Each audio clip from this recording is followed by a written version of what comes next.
It's Powerback time on the Gutsy Podcast. Each week we bring you 5 minutes of condensed inspiration to reclaim the courage and momentum you've given away. You've got big things to do, so let's get your power back. This week's Powerback is all about identifying your energy suckers and creating healthy boundaries so you keep your spirits high and your momentum strong. So energy suckers are like a slow leak in your tire.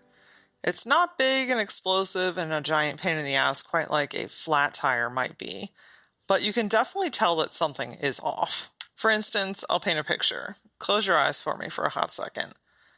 Think about your phone ringing.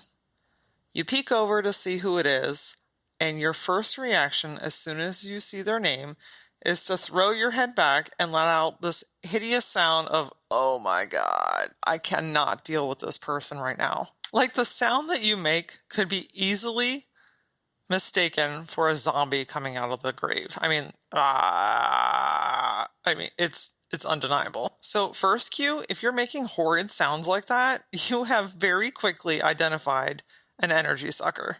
But the crazy thing is, energy draining things are not always people. They can be places, things, lists, piles, unfinished projects, or even clutter. Even the smallest thing can take you from feeling on top of the world and ready to tackle everything to stopping you dead in your tracks. It's almost as if these things put a siphon in your side and suck the excitement and joy right out of your body, which can be particularly frustrating when you're trying to accomplish a goal and your energy keeps getting thrown out the window. This week, I want you to take your power back by identifying the people, places, and things that keep draining your energy. Is it a friend that every time you're with them, they bring you down and they're always complaining? Is it a restaurant that you always go to, but inevitably you always hate the food? Do you have piles of paper sitting on your desk or on your counter at home that you keep looking at every day and have the best intentions of doing something with it, but inevitably it just sits there for another day, week, or month? Do you have piles of laundry that are just piled around? For whatever reason, it's just a human issue. Putting the clothes in the laundry is fine. Putting them back away is the hardest thing on the planet. But are you surrounded by piles of laundry that every day it's directing your attention away from what you're really working towards, but keep being sucked into this black hole of laundry hell?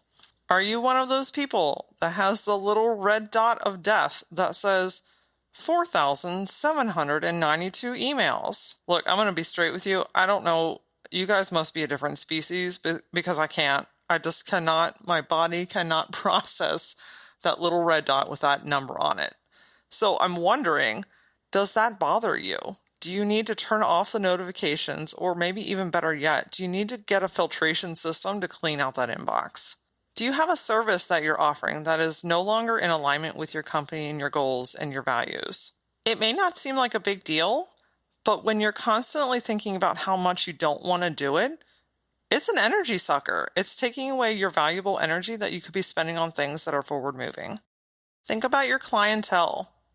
Who are the people that you love working with that leave you feeling jazzed and excited? And on the flip side, who are the people that, again, when you see their name come across your phone, their name come across your email, or you have to have a meeting with them, that you just throw your head back and think of 1,000 other things that you would rather be doing? One of the most difficult energy suckers to eliminate from your life are people. Sometimes these are clients, sometimes they're vendors, and sometimes it bleeds into things like friendships and even family. Now, I don't know what your circumstances are, but I'm going to guess that there's probably at least one person in your life that constantly is draining your mojo. As challenging as it may be, you have every right to protect the energy that you put off. You've got a Laura aura of your own, and I need you to protect that with all of your might. Because when you're able to be completely who you are with the energy that you naturally put off, that's where you create some pretty magical things. Identifying the things that drain your energy is the first step in eliminating them. It's incredibly challenging to keep your momentum to do the things that you want and need to do when someone or something is siphoning the energy directly out of you. By creating a healthy boundary, you can reduce the time you spend with certain people, change your habits, or reduce what feels like never-ending tasks. By eliminating even just one of these things, you'll quickly start to see how you start to get your power back. Join me next Tuesday on the Gutsy Podcast as we get into the minds of entrepreneurs and identify the 4 most common phases and the emotions that come along with them. Until then, follow the Gutsy Podcast on Facebook and Instagram, where we show pictures and more information about the topics that we bring you. And be sure to tag your entrepreneurial awesomeness with hashtag SpillYourGutsy. See you next time.